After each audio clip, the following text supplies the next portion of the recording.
A lot of open world games have bonehead NPC interactions. I'm referring specifically to the civilian NPCs. Gods preserve you. Gods preserve you. Gods preserve you. Gods preserve you. Gods preserve you. They're just hollow coconuts. They're best when looked at from a distance because their presence makes the game's world feel more alive. But the illusion completely falls apart when you get too close and witness the blatant NPC shit that they do. God bless ye. God bless ye. God bless ye. Given this issue, most open world games choose one of three options. The first option is that developers populate the world with a lot of brainless coconut NPCs that are best when looked at from afar. When done right, this option actually works pretty well in some games, such as the Assassin's Creed series. The Witcher 3 and Cyberpunk 2077 are two of the more popular games that have boneheaded, dumbass NPCs. Picture this, you stand atop a hill, you just got done with some so-called quests, where you had to find Granny's frying pan, and another one where you had to find Grandpa's pet goat. So you need some time to contemplate why you're playing this game before completing another one of these chores. The village ahead appears to be teeming with life. You make your way over to see what's going on. On the way there, Geralt says some typical Geralt shit. Wind's howling. But that's okay. Get close enough to an NPC and you'll see a button prompt pop up. Pressing the button sends a signal to the NPC's programming to say some stupid shit. Most NPCs have a total of 2 stupid shits they can repeat, like bots, while others can only repeat 1 stupid shit. Have a listen. Top of the day. Good day. Top of the day. Good day. God bless ye. God bless ye. God bless ye. What about physical interactions? Well, as much as you might want, you can't actually beat any regular NPC's ass in this game. Probably because that's not something the real Geralt would do. The most you can do is intimidate the boneheaded NPCs. But you want to avoid doing that, because doing so either triggers annoying screaming that makes you want to tear your ears off, or it triggers further typical NPC behavior, like so.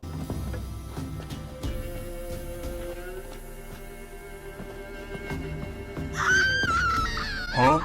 Now we move to option 2, which is where developers minimize the number of civilian NPCs in the world, in order to prevent bonehead NPC interactions from breaking the immersion.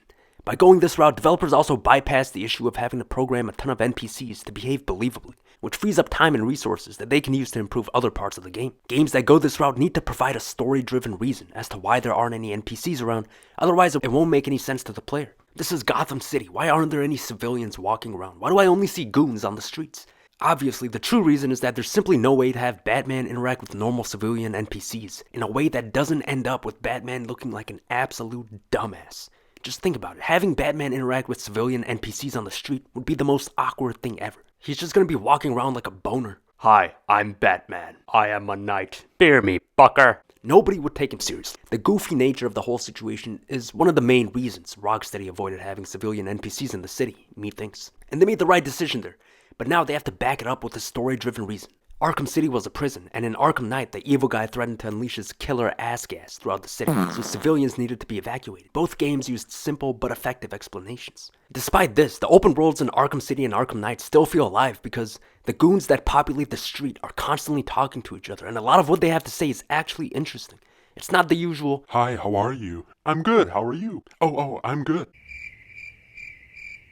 "Nice weather today, huh?" Yeah, weather. Fuck you too. Their conversations have some flavor. Also, since they're goons instead of civilians, the developers didn't need to worry about figuring out how the player would interact with each one of them in a believable way, because the only believable interaction that needs to be had is fist to face, or foot to ass, if you will. Now, the third option is one that only a handful of developers even have the option to take due to the resource-intensive and painstaking nature of the process. So this ultra-rare option is where the developers populate the world with a ton of NPCs, like in option 1, but they make the interactions as believable as possible, to the point where you start to question whether the game you're playing is actually a simulation of an alternate reality. Now, the only game that I know of that's pulled this off is Red Dead Redemption 2. The quality of NPC interactions in this game is the best I've ever seen. Yeah, you can interact with every single NPC you come across like in some other games, but you have multiple options for how you can interact. You can greet, threat, antagonize, or do a combination of all of them to each NPC, and they lead to these short interactions or conversations that actually feel polished and realistic, and they flow naturally. Howdy. Morning. Your face looks familiar. Reminds me of the last time I lifted my horse's tail. Yeah, well, talk is cheap. I ain't finished with you. I don't need this, okay? I'm only kidding around.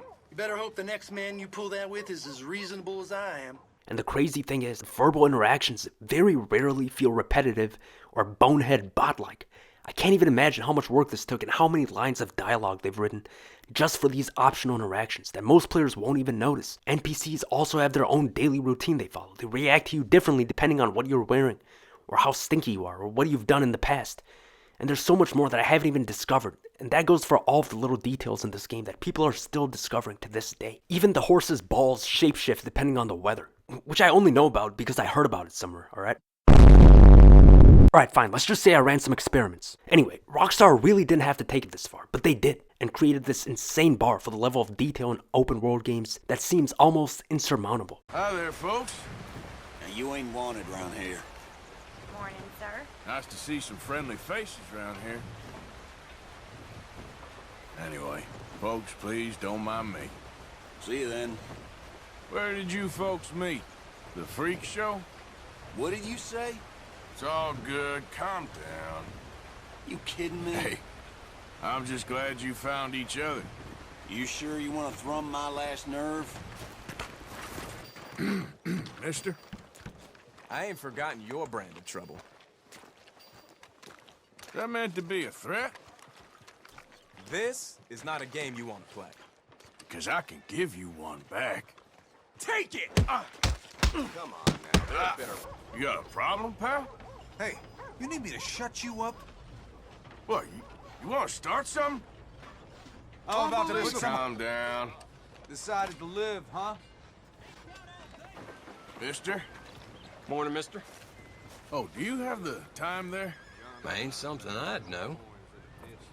Okay, thanks anyway. Bye then. Hello, gentlemen. Hello. That ain't good enough. Hello. Yeah, you said hello. Don't you look at me. I put men in a cell for less than that. With your silly little badge. Reckon I've seen enough of this. Off you go. Chose the wrong side. Nah, the boss will be okay. Batman's just an inconvenience. Yeah, he'll regroup, find a way to take over. How can you be sure? If you're wrong, we could get strung up by Joker, or Penguin, or one of the other freaks that want a piece of this place. Two-Face is one tough son of a bitch. You know what he used to do. Back before the... It's Batman! Visual on target. I repeat, we have visual on Batman. Gods preserve ye. Gods preserve ye. Gods preserve ye.